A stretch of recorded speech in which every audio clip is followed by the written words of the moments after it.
அவர் வந்தாரு, எனக்கு விபச்சாரம் செய்யணும்னாரு. இது உங்களுக்கெல்லாம் பயன்படணும் அப்படிங்கிறதுக்காக வேண்டி சொல்றேன்.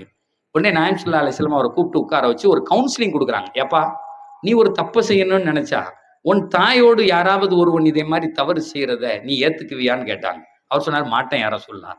என் தாய் அவள்." "உன் சகோதரியோடு?" "உன் சின்னம்மாவோடு, உன் மாமியோடு, பெரியம்மாவோடு?" எதிர மாட்டேன்." அப்ப பெருமானார் சொல்றாங்க, "அந்த பெண்ணும் இன்னொருவருக்கு தாயாக இருக்கலாம் அல்லவா? நீ விரும்புகிற பெண். இன்னொருத்தருக்கு மனைவியாக, சகோதரியாக இருக்கலாம் அல்லவா? அதனால அப்படி செய்யக்கூடாதுல்லன்னு." அந்த இடத்துல அந்த சஹாபி 1400 வருஷத்துக்கு முன்னாடி சொன்ன ஒரு வார்த்தை முக்கியமான வார்த்தை. அப்ப அவர் சொன்னாரு, "நீங்க சொல்றதெல்லாம் நியாயம் தான் யா ரசூலல்லாஹ். ஆனா மனம் அப்படி விரும்புதே. ஒரு தப்ப பார்க்க தோணுதே." இன்னைக்கு இந்த தப்பான படங்கள சின்ன பிள்ளைங்க இல்ல, பெரியவங்க, சின்னவங்க, ஆண்கள், பெண்கள் எல்லாம் பார்க்குறான். அது என்ன விளைவுகளை ஏற்படுத்தும் தெரியல. நபிட்ட அவர் சொல்றாரு, "இங்க இருக்கு. நான் என்ன செய்யன்னு?" கேட்டாரு. அப்போ நபி ஒரு காரியம் செஞ்சாங்க. அந்த காரியத்த நம்ம இன்னைக்கு நம்ம பிள்ளைகளுக்கு செஞ்சோம் அப்படின்னு சொன்னா, அவங்களுக்கு என்ன ரிசல்ட் கிடைச்சதோ அது கிடைக்கும். ஒண்ணும் செய்யல. இப்படி பக்கத்துல வாங்கத்தானே அவர கூப்பிட்டாங்க.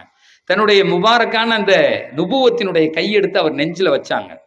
வச்சுட்டு ஒரு துஆவ நபி நாயகம் ஸல்லல்லாஹு அலைஹி வஸல்லம் செய்றாங்க. அல்லாஹும்ம குஃபிர் தம்பா, அல்லாஹும்ம குஃபிர் தம்பா, அல்லாஹும்ம தஹிர் கல்பா, அல்லாஹும்ம ஹஸ்ஸின் ஃபரஜா, அல்லாஹும்ம யஸ்ஸிர் அம்ரா. சில ஹதீஸ்ல இது வருது, 3 மட்டும் வருது. அல்லாஹும்ம குஃபிர் தம்பா, அல்லாஹும்ம தஹிர் கல்பா, அல்லாஹும்ம ஹஸ்ஸின் ஃபரஜா அப்படின்னு இப்படி கைய வச்சு நெஞ்சில ஓதிட்டு எடுத்துட்டாங்க.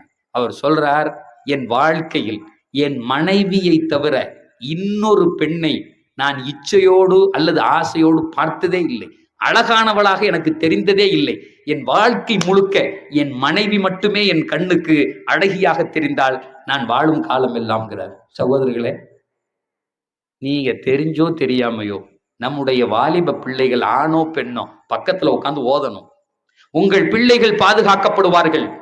நான் இதுக்கு சொல்லல. இன்னைக்கு திருச்சியில வந்து பாத்தீங்கன்னா தெருக்கு தெரு இன்ஃபெர்டிலிட்டி சென்டர், குழந்தை கருதரிப்பு மையம்.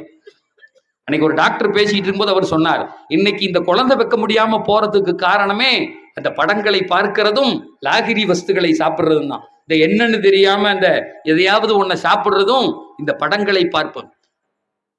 சகோதரர்களே, ஆயிரக்கணக்கான பேர் இந்த துவாவை ஓதி தங்கள் குழந்தைகளையும் தங்களையும் காத்து கொண்ட வரலாறு என்கிட்ட லிஸ்டே இருக்கு.